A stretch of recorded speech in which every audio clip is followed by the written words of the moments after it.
My family was craving a top for lunch and I satisfied their cravings. You are welcome to my YouTube channel. This is Life with Miss Eve. Kindly subscribe to my channel if you are new here, like and comment on my video.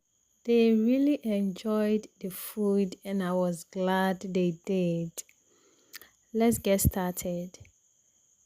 Today we are using a coal pot, not a traditional cooking stove. All I did was to add charcoal to my coal that was already in the coal pot, and I fanned it just to hasten it getting lit well. After I was satisfied with how it was getting lit, I just left it for the wind to blow through the lower opening of the coal pot. I proceed to have my hands washed thoroughly. It is very important to wash your hands before you start cooking, just to get off any dirt or reduce the microbes you are introducing into your food. The chief ingredient for this recipe is plantain. I always use ripen and unripened plantain for my etor. However, others would like to use ripen and semi-ripened plantain. It is individual choices. So I give my plantain a wash before peeling, then section it into smaller pieces before cooking. I first cook the unripened one first before adding the ripened plantain. If the unripened is halfway cooked, I add the ripened one. The reason of sectioning your plantain into smaller pieces before cooking is that it hastens the cooking process and also make it easier to mash. If it is smaller pieces, you can easily mash it with your grinder. So this is how I always section mine before cooking. You can prefer to make it a bit bigger than this or smaller than this, depending on you. As I was peeling my plantain, my fire was also getting lit with the help of the wind. If you've watched to this end, kindly subscribe to my channel, like and comment on my video, and let's build a big family here. So I continued peeling this plantain till I was done with all of them. As I said, I cooked the unripened one first, the green plantain first, before adding. When it was halfway cooked, I proceed to add the yellow one, the ripened one, to it.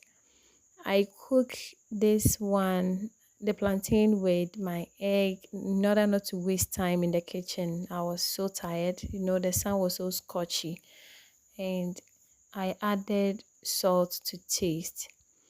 Let me leave you here to enjoy the rest of the video. I will come back to explain every bit of this video to you. Thank you so much for your time.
forgot to add my salted fish to the plantain, but it wasn't too late. I washed it, removed the excess salt from the fish, soak it for some time before adding it to the plantain.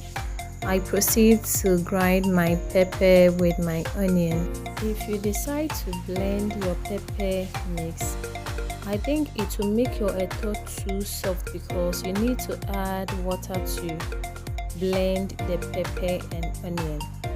So I would advise you to grind the pepper and onion like this. After it was well grinded, I just checked up on my plantain that was on fire, and it was well cooked. I like how it turned out, and the salted fish was also well cooked. I set it off fire, then remove my eggs into a cold water to stop the cooking process. In a new saucepan, I add my palm oil, not too much. When my oil was ready, I added my fermented fish. This was the only fermented fish left in the store. I didn't like the head of this fermented fish, but I had no option. I cooked this fermented fish in the oil for some time. When it was ready, I added it to my pepper mix with onion in the earthenware bowl.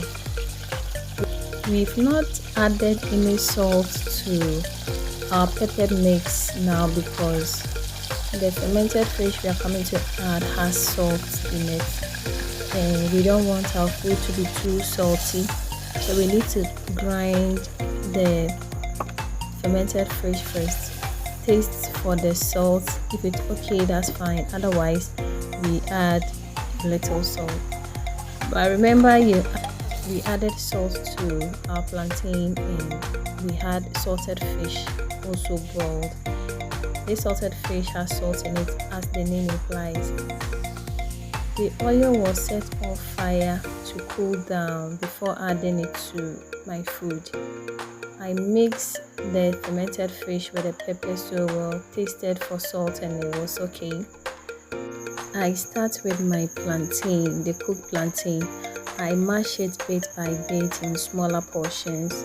Because my eating bowl was too small, I had to get a bigger bowl where I mash for a portion, fetch and put into this bigger bowl. This is a peanut butter or groundnut paste. I add it to the mashed plantain, mix it well before adding it into the bigger bowl.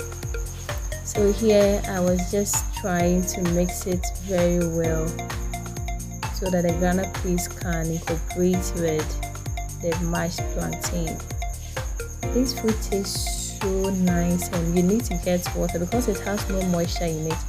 Whenever you are eating this food, you need to get water set aside so that you can quench your thirst.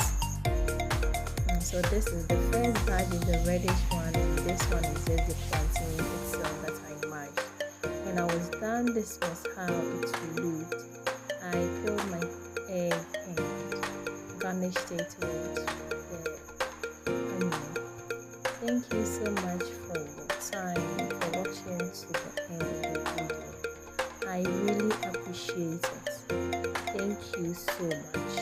See you in my next video.